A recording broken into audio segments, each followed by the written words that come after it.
Leszczynski. It's really nice having you at HANSA.newscast again. It's a pleasure, Janne. Yeah. Thank you very much for having me here. You have had some exciting stuff going on since last time we talked. You are now a deputy chairman at INER. Can you explain what you're doing and what it is? Yes, of course. Well, the INER stands for Institute for Northern European Economic Research. So what we are doing is we are a Hamburg-based institute. You could say a think tank-like institution. So we are not overall only academic-based, and the foundation is not only academic, but what we're doing is also like real-world research. Means we are not only leaning on theoretical academics, but also on going deep into topics, working together with other think tanks, with NGOs, with governmental departments, with private-owned companies. And what we're doing there is we're working on the future of the Northern European economic area. Means we are, on the one hand, working on the implementation of new technologies, and on the other hand, we are assisting and processing data in terms of logistics, maritime, railway, and port and harbor business. So you are bridging between research and real life. Is that correct? Exactly. I mean, this is our goal, and we're trying to do our best. As you know, sometimes academics is it's an environment. Germans like to say dry environment. It's a long streak, but we are getting there, and we're trying to give the best intel to our partners, to companies, and to NGOs. Yes. Yeah, you are in really nice or exciting times doing this, considering the development in geopolitics, and also the AI development, and also, you know, how in Europe we are much more with the regulations, especially in Germany, than in the United States. So how do you see, what's the balance? Because it seems to be a bit of polarization, either zero checks and full checks. So what would be a good balance? Well, that's an amazing question. So I would like to reiterate to an important milestone. It was actually yesterday. So yesterday there was a big meeting on highest political level in France, right? There was a special guest, United States Vice President J.D. Vance, and I heard the speech, and the speech was kind of interesting because he mentioned that the US would like to partner with the European Union, with all the member states. And of course, for the United States, the European Union is the natural friend, the natural ally. But he also said something what really made me thinking, and it's just, again, for me, an example what we are, from my point of view, doing wrong. He mentioned that European Union and European member states are regulating too much. We are making real hard time for AI development in the European Union. Why? Because we are regulating things, and we try to regulate innovation and products which are not in place. And that's the biggest issue. So when you're asking about the balance, well, I think it's always important to have a look on GDPR, our data protection. I mean, how we are dealing with data, how our data is processed. But at the same time, we should be innovators and not a burden in terms of innovation. We should be one step ahead, but we are, and I will say something that is hard for many of my colleagues and minds in the industry, we are 3 steps ahead. In regards to regulation, yes, but not development. Exactly. Yeah, but what would be the middle way then? It's because it's hard to regulate, to know what's coming up, because it's so fast, isn't it? Exactly.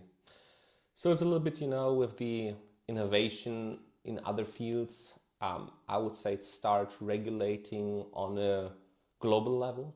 Don't be the over-regulator, and don't try to be the first in place or in the world, but work together with your partners. There's natural partners for us. It's, as mentioned, it's the United States, it's our partners in the world, it's also our Asian partners like Singapore and other high-tech places. And let's try to find global regulation together, and not European only regulation, and I think we should regulate products and solutions which are in place and not with those which will come in the future, because we make it hard for ourselves. That's true. You are working on AI also in deep sea mining. Yes. And the word, one favorite word of mine, you could say, favorite is the word sustainable. So how can a deep sea mining be sustainable? I think that's really a topic discussed a lot. Yes, I think this is an amazing question. So we need to differentiate here between sustainability as an economical sustainability and sustainability in terms of environmentally friendliness, right? And I think looking at your question or hearing question, you're going more into the topic of environmental friendliness, I would say, right? Because this is what people are most interested in. Well, I would say I understand the criticism regarding environmental friendliness and also the negative thoughts, let's put it that way. But especially in deep sea mining, I think that the implementation of AI is going to be an innovation in terms of sustainability. Why? Because currently deep sea mining is, compared to what it could be in the future, it's a medieval phase. So what we're doing, we are just scratching the surface of the ocean. We are trying to get some raw materials, some resources. And what we're doing there is currently we are destroying the abyss. We are destroying the surface of the ocean. And this is what I think where AI could be a game changer. Because with AI, you will have micro operations. You will have dedicated operations on the surface. You will be able to really monitor the surface and to get into where are the resource allocations, where are the materials that we need, on what depth, in which location. Because currently we have an idea where resources could be, but what we are doing is like we are fishing of the whole ocean, we are scraping up the whole ocean, and with a chance of, let's say, 1%, we are extracting some resources. And in the future, what I foresee and I would like to see is with AI, special and minimal invasive operations, like put it that, getting to the resource allocations and extract the resources which we really need. So that would mean it would be we are talking about robotics and more picking, that they are locating and then might rather pick than just drag it along. Exactly. So this is maybe very important to get a little bit more specific here in the details. When we are talking about the overall topic of AI in deep sea mining, we are talking about ROVs, remote operated vehicles, and AUVs, which is autonomous underwater vehicles. So we have those two types of vehicles. The one is partially operated by human intelligence, so remote, of course, as we doing remote work every day. So this is the remote work operated vehicles, and then you have the autonomous operated vehicles, underwater vehicles, which are totally operated by artificial intelligence. And the idea behind is not using ships to scratch the oceans and the ocean surface and getting the resources, but with underwater vehicles, which are in the best outcome unmanned. We are going to monitor and scan the ocean floor.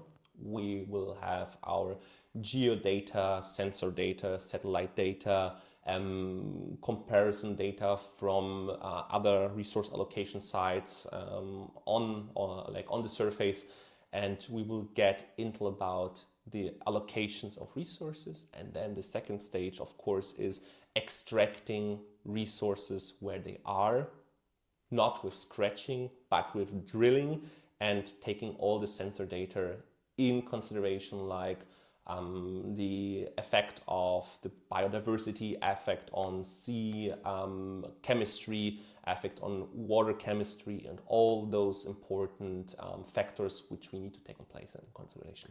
Is there any place where it's already, how to say it, advanced in regards to doing this? It's when I think deep sea, I think for many thousand meters, like outside of Norway and that area. But I guess there is also deep seas also can be less deep, can't it? Yes, exactly. I mean, deep sea, we have a specific idea when we're talking about deep sea, but like surface mining, underwater surface mining is also in place. Like there's plans to have it in the Baltic Sea, there's plans to have it in the Red Sea, everywhere where, resource allocations are to be identified. As an example, we have huge resource allocations in front of Lithuania, Poland, and also Denmark, where they're expecting huge resources of LNG gas, which is going to be important for the future. But then you have also allocations of resources in the Red Sea, where they are expecting also gas and oil. And then maybe one of the most recent findings is in front of the US coast, where they're expecting huge allocations of rare earth material, which is of course the future. Without the rare earth, we have no future products. Yeah, not the high-tech products, Exactly. as they say it, yes. So working together with universities and research institutes are really important to achieve this. Exactly, of course. That's why our focus at the INER Institute is to work together with all the NB8 institutions. So NB8, for our listeners here, are the Northern Baltic 8, which is an example, Norway, Finland, Sweden, Denmark, Iceland, and so on. So what we are trying to do, working together with institutions, universities, academia on that level, to have knowledge transfer, knowledge exchange, and working on not only theory, but real-world implication, real-world implementation of future technologies. Yeah, and that's it's a very nice next thing you're working on. That's also AI for Arctic trade routes. Yes. Trade routes in regards to monitoring, I guess, icebergs and all this. Or what's the challenge there? Well, the challenge here is that we are confronted with a changing environment, right? Like the ice is melting. This is something that we need to accept and also need to see, and not talking about if it's human-made, non-human-made. We're not going into the topic, but it's the fact. The ice is melting. So we need to be ready that those Arctic trade routes are going to be accessible in the future. This is two important, but two topics that need to be differentiated here. The first, our ships needs to be ready to operate those waters. Because like the commercial usual ships that are operating currently, the container ships, are not made for operating Arctic waters. Because even if the ice is melting, you still have icebergs, you have underwater ice accumulations, and you have harsh water conditions, salt level conditions, and so on, that are different there. And on the other hand, you need to optimize trade routes. You need to optimize the routes in terms of weather conditions. Even if you don't have ice, you have harsh conditions there, because you have icy winds, you have different kind of wave formation, and so on. So those are important factors that need to be considered when you're talking about trade routes in the Arctic. And to be honest, the race has already started, because the ice is melting and there's global players interested in. I mean, we as the Northern Baltic 8 or Europe at all, we are far behind when we're talking about that, because we don't have the ships to operate the Arctic trade routes, and also we are not operating the trade routes. I mean, there's plans from Canada, United States, Russia, China to operate those trade routes, because it's a totally new scenario when you can operate ships over those routes. Yeah. When you are AI is all about using data and implementing it into today, you could say. And I found it interesting because I read somewhere that you also use integrating indigenous knowledge from those who are used to this kind of harsh environment into AI to program the algorithm. Of course. Can you just elaborate? How do you create such an AI? Well, I think first I need to be answered why is that necessary? Because one thing is data. And data is amazing. With data you can do so much nice things in the artificial intelligence section. But data is just one point of view. And there's this nice wording, historically grown. And yes, shipping operations are historically grown. I mean, it's older than we can think. The Vikings were sailing, South American tribes were sailing, and we are doing it since hundreds of years. And of course, there's a lot of experience in when there were the first Arctic expeditions or the Antarctic expeditions. There's a lot of experience in sailing, especially the seas in the north, which are very harsh, and you need that experience and you need to use that experience. So it means when you are working on such an AI, you need to train models, you need to train data, you need to train the product, the solution itself in the end. It means you are using the experience of those people, of those sailors, of those experienced mariners, and you are harnessing it, let's put it that way, and you are training the models that will be used in the future.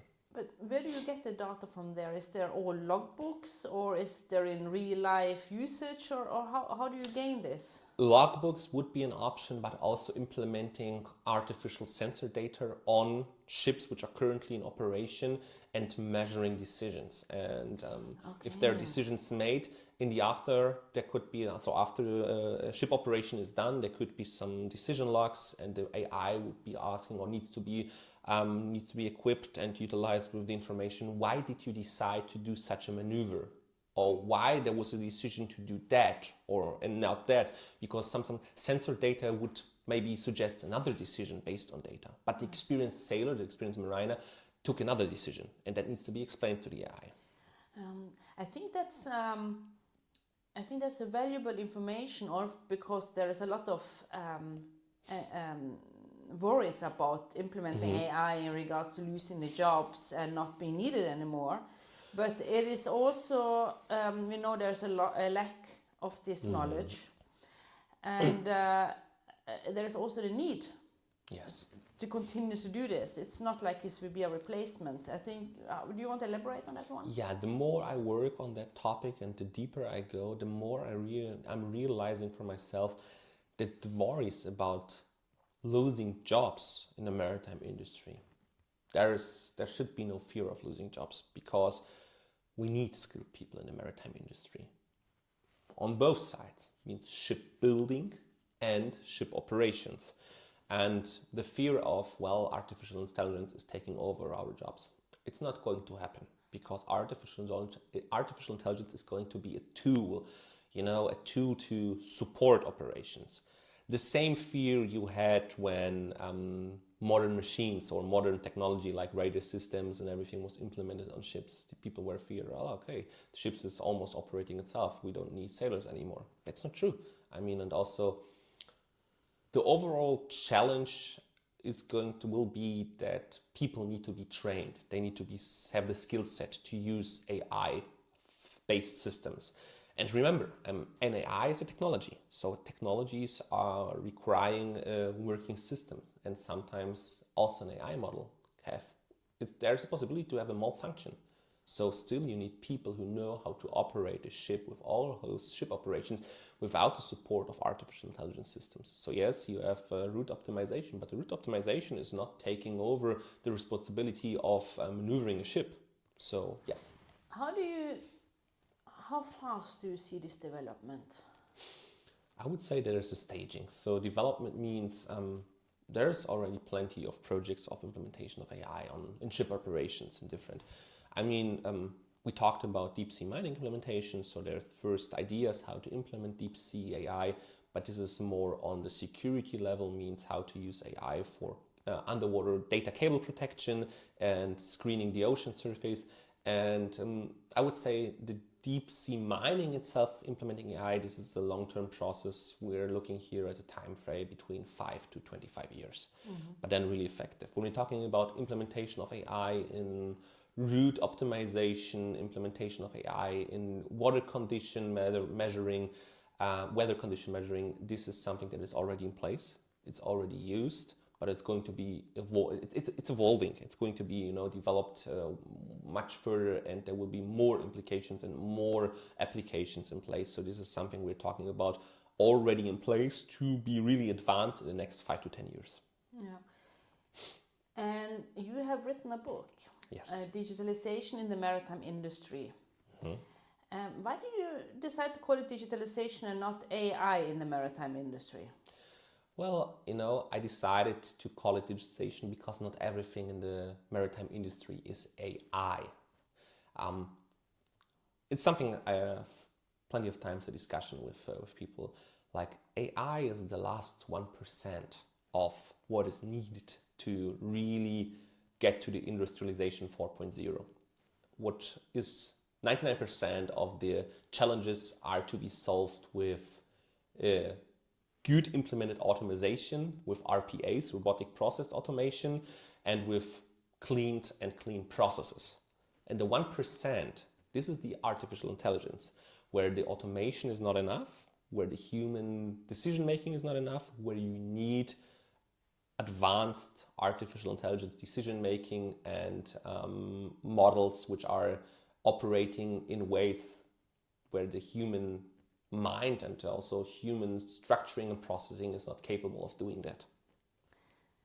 Makes sense. Makes real sense. Do you have, when we're closing up, do you have an advice in regards to what's the future? We are in the middle of the future anyhow, with digitalization, AI. Do you have an advice for people in regards to managing what's going on, the fast pace that we are moving forward with? Well, I would like to answer that with two answers. My advice to the decision makers and to the policy makers, that would be the first answer, is don't be afraid of artificial intelligence. You can regulate things, you can work on global regulations and frameworks, but first don't be afraid. Yes, it is an expensive investment, but the artificial intelligence and machine learning is going to be the next big step in industrial revolution. And don't be afraid to work with your partners. I understand that the reception of data protection and working with data could be different in the US or in Australia or wherever than it is in the European Union, but be bright enough and be ready to work together with the partners. I mean, work together with the real gravity centers of AI, which is, and we need to accept it and we need also to work with it, is the United States. It's where the AI is really coming from in the Western world. In Western world, exactly, yes. And we are getting to that. So in the Western world is where the AI is coming from, that is utilized in our operations. So work together, don't be afraid. And when it comes to regulation, I understand that things need to be regulated. Look at China, because it's not something we had. Yes. There was the very prominent example now, we know the ChatGPTs are everywhere in use, and now China had his new GPT engine on the market. And you see, it's different than what we expect from a GPT, right? The answers are from a certain point of view. I don't want to go too deep into that. It's, it's political, and that's why work together with your partners. And my advice to the people which are working in the maritime industry is also here, don't be afraid of the artificial intelligence. I mean, don't be afraid it's taking away your jobs, but it's something that could be of use to you. It could be something supportive for you. It could be something that is making your daily work life and your daily responsibilities easier and more sufficient. And there I see the responsibility in the person in charge, in the companies, in the institutions, everywhere all over the world. Show the people how AI can support them and make their lives easier. So, summing that up, I think we shouldn't be afraid of AI, but work with it, because it's the reality, it's the future, and we need to adapt. Perfect. Nice closure. Thanks a lot, Oliver, for sharing. Appreciate it, as always. Thank you.